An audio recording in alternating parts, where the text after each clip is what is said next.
Salem, à toi Salem. Allez patron.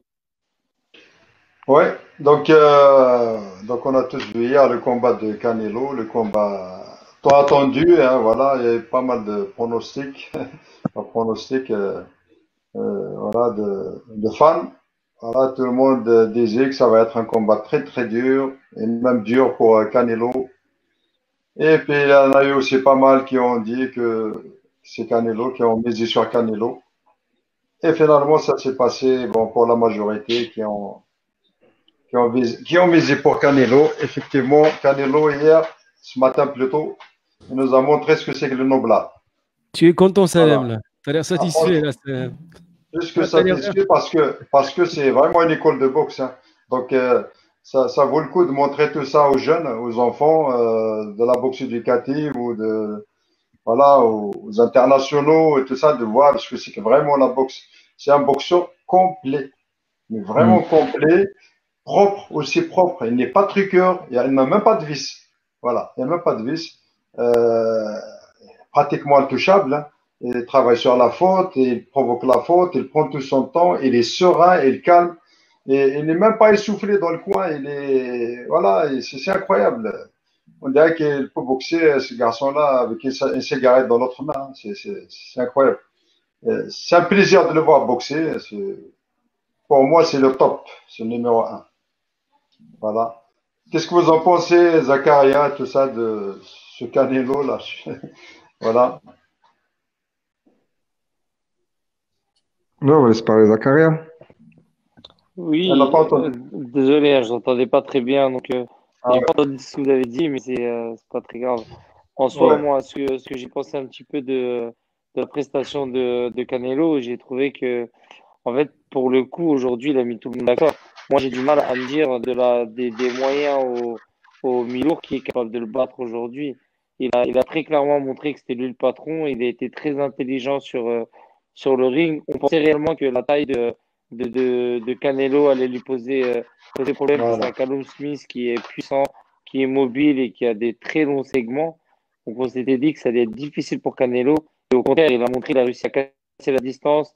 Il a un très bon coup d'œil avec des bons moyens de défense. Et bizarrement, je ne sais pas si c'est votre impression à vous, mais sur le ring, on avait l'impression que c'était lui le véritable poids moyen et super moyen, pardon. Et Callum Smith qui montait de catégorie en réalité, qui venait dans la catégorie. Donc c'était assez particulier. On avait vraiment l'impression d'avoir un Canelo qui était très imposant comparé à Callum Smith.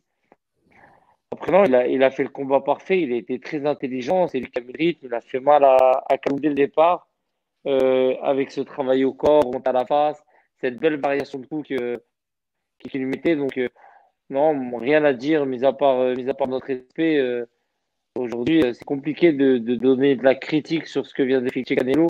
Parce que avant ce combat, tout le monde disait oui, ouais, mais Callum Smith, si jamais il rencontre Callum, ça y est, Canelo, il va enfin comprendre, il verra, et ici. Aujourd'hui, on a beau dire ce qu'on veut, mais quand on regarde les 10 derniers combats de Canelo, c'est très, très, très, très impressionnant. C'est-à-dire qu'il a rencontré tout le monde, il a battu tout le monde.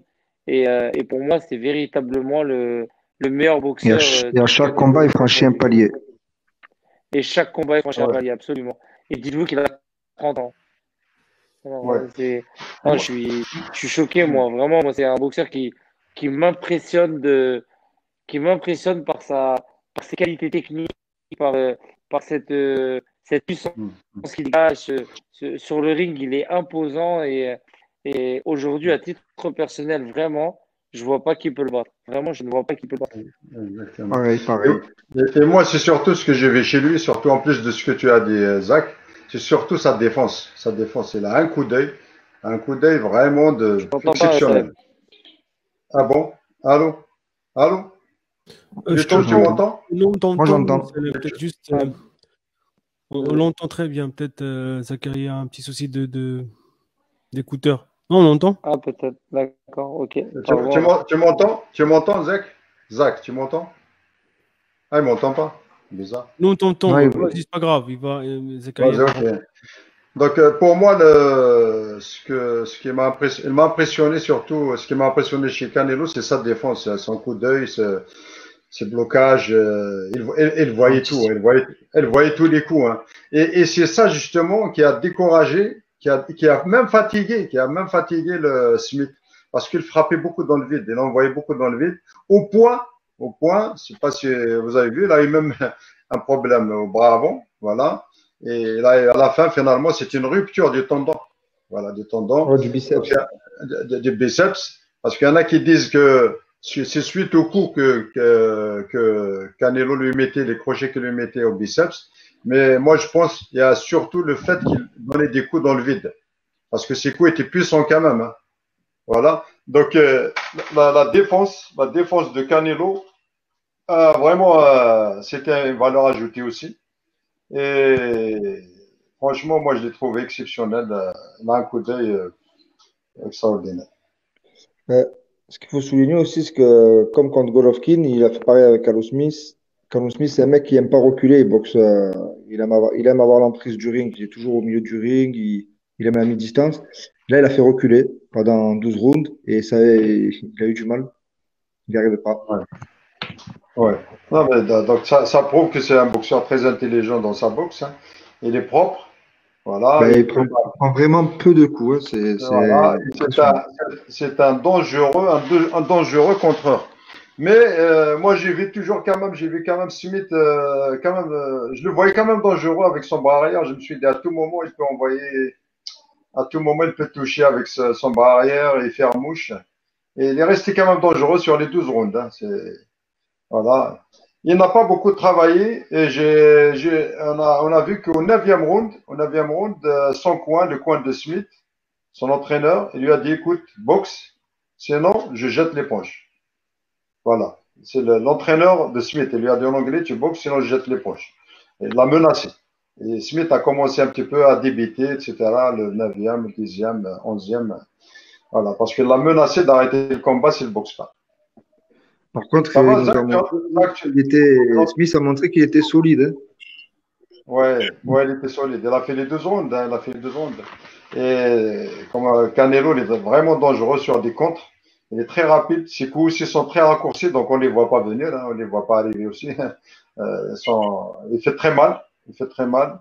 Mais il est impressionnant. C'est une école de boxe. Hein, ça va, Hassan, Bonsoir, ça va? bonsoir, ouais, bonsoir à vous. Bonsoir à tous. Ouais. Zach, il entend? Je ne sais pas s'il entend, Zach. Là. On le voit même plus. Ah, il est là. Zach, tu entends? Là, j'ai entendu, mais j'ai pas entendu juste avant. Désolé. Mais là, tu entends maintenant? C'est bon? Ouais, là, c'est parfait. Parfait, oui. Ah, ben, c'est impeccable. Là. Il y a Hassan qui est arrivé. Hassan, on était en train de parler on était en train de parler du combat de Canelo. Donc, on a parlé déjà de Golovkin, etc., de Bat. Tu as misé combien, Hassan? Rappelle-nous, on a misé combien hier? Hein? Vous avez misé combien hier? J'étais en repas et je vous suivais en même temps. Donc, pour faire un peu le récap, moi, j'ai pas vu le combat de Badari. Donc, je peux rien dire là-dessus. Je vous ai suivi et je pense qu'il a fait un beau retour. Et, surtout Canelo.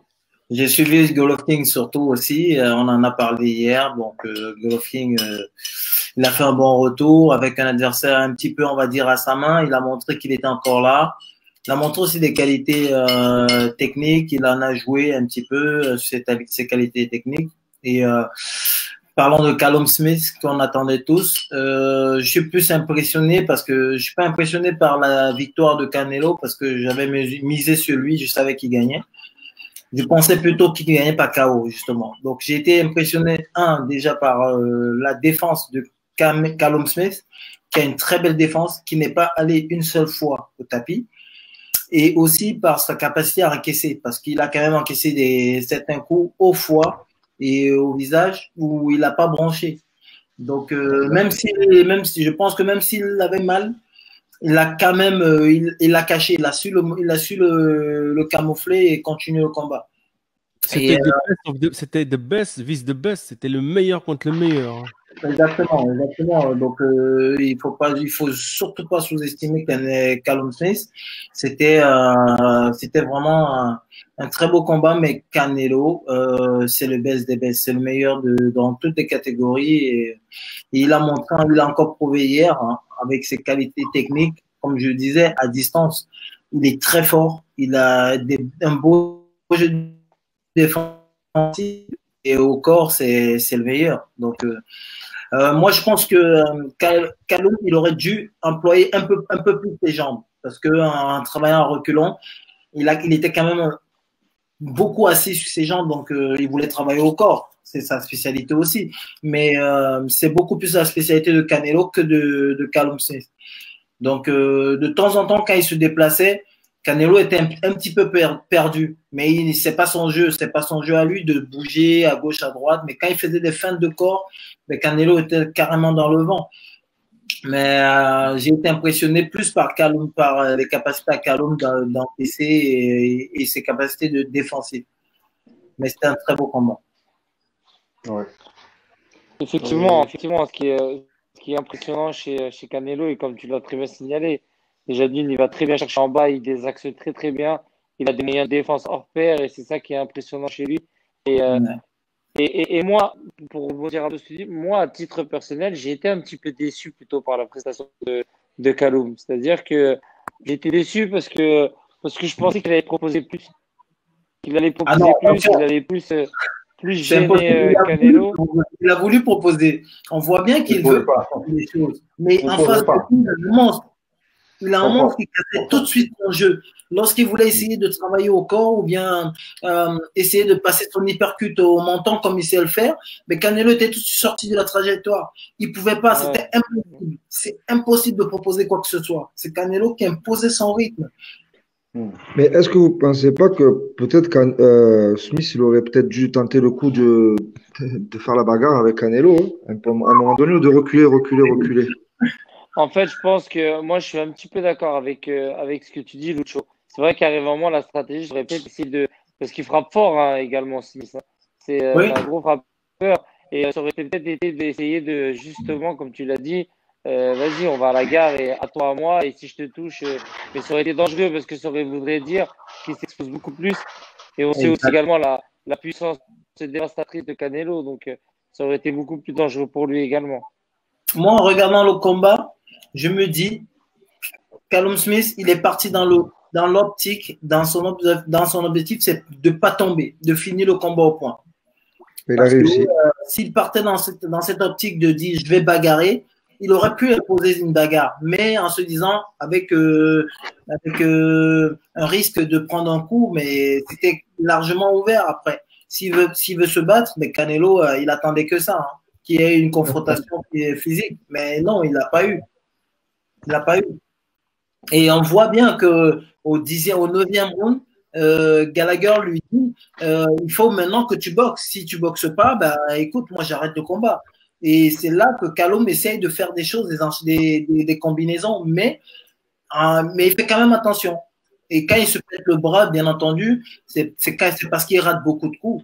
Et c'est pas parce qu'il a pris des coups au corps. Aussi, il a pris des coups, mais c'est parce qu'il rate beaucoup de coups qu'il se pète le biceps. Et la garde aussi peut-être dure de Canelo, non? Il est habitué, c'est sa garde. Et le fait qu'il travaille beaucoup au corps, c'est parce qu'il a grandi dans cette stratégie-là avec ses frères, avec Paul et Liam Smith. C'est deux petits et ils boxent tout le temps fermés et au corps. Donc Callum, il a grandi avec cet apprentissage de travail au corps. Donc il n'a pas cette vista de bouger, de reculer. Il impose toujours. Et c'est hier qu'on a vu vraiment Callum boxer à reculons, ce qu'il n'a pas l'habitude de faire. Parce qu'il n'avait pas l'habitude, parce qu'il n'avait pas le choix en réalité. C'est Canelo qui n'a pas le choix. Exactement. Mais il a boxé de la même façon sur les 12 rounds. Il n'y a pas eu de changement de tactique du tout. Voilà, c'est ça que j'ai trouvé bizarre. Moi, ils n'ont pas cherché notre solution. Ou n'arrivez pas à trouver la solution, que ce soit son coin ou lui. Qu'est-ce que vous en pensez? Non, je pense qu'il y avait une solution. Comme Zach disait tout à l'heure, il a été dessus parce qu'il attendait plus de Callum. Mais je pense, moi, personnellement, qu'en face de Canelo, tu peux pas imposer. Il a voulu imposer quelque chose, il a voulu mettre en place une stratégie. Et Canelo a cassé tout de suite. Il cassait à chaque fois, il cassait tout ce qu'il voulait faire. Il sortait de la trajectoire et lui, il imposait ce qu'il voulait. Canelo faisait ce qu'il voulait de ce combat-là. Il n'était même pas fatigué. Il a voulu mettre la pression au 12e round pour arrêter, mais il a compris qu'il ne va pas l'arrêter. Et lui-même, il a secoué la tête en disant bon, ben, c'est terminé. Un second de la fin du combat. Ouais. Mais on a même eu l'impression que de Smith, il faisait pas mal à Canelo. Ouais, on peut penser aussi que, comment ça s'appelle, Canelo s'est tellement imposé que Kalou n'arrivait pas à trouver la solution. Même sur le coin de Smith, ils lui ont demandé de boxer. Au 9e round, je crois qu'il ne suivait pas les consignes de son coin. Ils lui ont demandé de boxer, ils l'ont menacé, sinon ils vont jeter l'éponge. Je ne sais pas si vous avez entendu ça ou pas. Voilà, au 9e round, ils lui ont demandé de boxer. À l'appel du 10e, il lui a dit, son entraîneur, si tu me proposes rien, j'arrête le combat. À un moment donné, voilà, c'est ça là. À un moment donné, on dirait que Canelo, il prenait du plaisir. On dirait un sparring à un moment donné. Quand je vois comment il. Exactement, absolument. Il prenait du plaisir à boxer, qui est rare à un certain niveau. Là, il prenait vraiment du plaisir. C'est très impressionnant, Badr, de ce que tu dis. C'est impressionnant parce que c'est là où on voit qu'il passe un énorme champion. Parce qu'il a kiffé, il était en train de kiffer sur le ring. Il kiffait, il se faisait plaisir, il faisait ses combinaisons, moyens de défense, il travaillait. Non, c'est.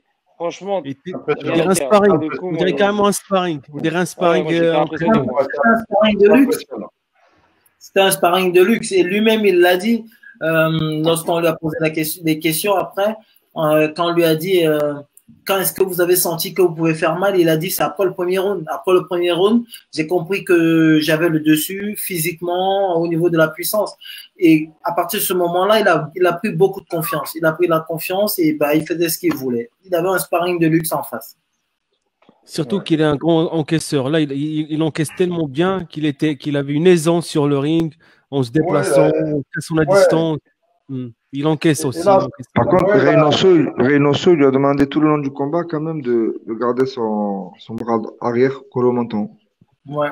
Mais Callum ne l'a pas fait mal. Hein. Il n'a pas, les coups de Callum n'étaient pas du tout puissants. On voyait que c'était vraiment. Il n'a pas réussi à le toucher. Il n'a pas réussi à le toucher. Il n'a pas réussi à le toucher. Et quand il les touchait, il les accompagnait, il les absorbait. Tu vois, donc, oui, exactement. Et, il suivait bien ses coups. Hein. C'était des combinaisons assez rapides, mais pas puissantes. Est-ce que pour ce combat, on peut dire que la taille de Canelo elle a mis en difficulté la longe de Smith? Est-ce que là, souvent on dit c'est la longe qui fait la différence, et là c'est la longe qui fait la différence au niveau inverse? Moi, je pense pas. Moi, je pense que c'est la technique. C'est la technique. C'est la défense. Qui a pas su, c'est-à-dire que techniquement, il était bien au-dessus, Canelo. Canelo, il avait des moyens de défense, il a désaxé pour trouver ça, pour se mettre à sa distance à lui, et il l'a fait parfaitement bien. Donc, la différence, ça s'est joué là-dessus. C'est-à-dire qu'en soi, c'est plutôt Smith qui avait du mal à déclencher ce direct du bras avant, à gêner Canelo, plutôt que l'inverse. Donc, c'est pour ça que Canelo a réussi à imposer son rythme et à marcher sur Smith, tout simplement. À la fin, Canelo, quand il est au micro, qui discute avec les journalistes mexicains, ils lui ont justement parlé de la distance, et lui, il dit qu'il aime boxer des grands parce qu'il est bas sur ses jambes. Il dit ça me permet d'envoyer tout mon poids du corps, en fait. Mais surtout qu'on a vu que même à distance, et c'est lui qui avait le dessus parce que il n'arrivait pas à passer ses directs de gauche. Pourtant, il est plus petit que Callum. Et c'est ça qui était impressionnant. C'était chaud. En fait, ce qui m'étonnait, c'est qu'il arrivait à mettre des directs bras avant, directs bras arrière plein pot, alors qu'il est beaucoup plus petit que Callum. J'étais choqué de ça, en fait. Tu vois, c'est pas uniquement un travail à mi-distance qu'il a effectué, pas du tout. Non, il est complet. Et pour moi, aujourd'hui, quand je regarde, par exemple, le poste de Belé sur Callum, sur Canelo, qui dit qu'il fait n'importe quoi, à monter et à changer des catégories, je trouve qu'après, c'est libre à lui de faire ce qu'il veut. Mais il est meilleur. Il a prouvé qu'il était meilleur en super welter, en poids moyen, en super moyen et en mi-lourd. Et je pense aujourd'hui qu'il est indétrônable dans ces catégories-là. Ouais, c'est un boxeur complet. Je suis d'accord avec toi. Des super welter jusqu'au mi-lourd, je vois pas qui peut le battre, vraiment. Non. On parle beaucoup de Beterbiev, on parle de ça, mais aujourd'hui, je ne vois pas qui peut le battre. Ouais. Beterbiev, il prend trop de coups pour Ouais. gagner Canelo. Absolument. Non, aujourd'hui, pour être honnête, C'est vrai qu'un il faut dire les Golovkin choses 3, comme ça elles serait sont. bien. On a un boxeur qui est impressionnant, qui est en pleine maturité physique, en pleine maturité technique et qui, je pense, a encore de longues années devant lui. Voilà. Le show, tu exactement. disais quoi, le show, tu disais? J'ai dit, c'est vrai que ça serait bien de voir contre un Golovkin 3 parce que Golovkin, c'est un mec qui refusera pas le combat. Donc, voilà. Alors, moi, ce ne sera pas une bonne idée pour moi. Hein. Ce ne sera pas une bonne idée pour Golovkin parce que je pense que ce sera le combat de trop. Contre Canelo. Oui, contre Canelo. Ce sera un combat Moi, je voulais de trop. poser une question à Zakaria parce qu'il souvent sur Beansport, il est suisse et boxeur. Je voulais savoir, par exemple, un mec comme Jaime Munguia, il pourrait lui poser des problèmes? Pour moi, non, parce que trop de fougue, c'est-à-dire manque d'expérience. En Ouais. termes défensifs, il se prend beaucoup trop de coups. Je sais pas si tu l'as vu contre Logan. Moi, si j'ai vu, j'ai relevé ce combat. Tu vois, et pourtant, il est bien meilleur, largement meilleur. Après, il boxe mais comme le les problème, Mexicains, c'est que, quoi. Lui, c'est... voilà, c'est ça le souci, c'est qu'il se prend beaucoup. Aujourd'hui, je pense qu'il manque de maturité pour rencontrer un Canelo. Par contre, peut-être que dans l'avenir, il a la possibilité de faire quelque chose, mais pour le moment, il est encore trop jeune. Ce sera trop dur pour lui, trop compliqué. Ok. Parfait. Bon, je pense qu'on a tout est dit. Il reste maintenant les divers. Et parmi les divers, c'est la championne de France de l'équipe de Zakaria Atou qui a boxé hier. Il va nous expliquer plus, parler plus de cette victoire. Mais avant de passer à la quatrième étape, on va dire, comme d'habitude, un petit générique.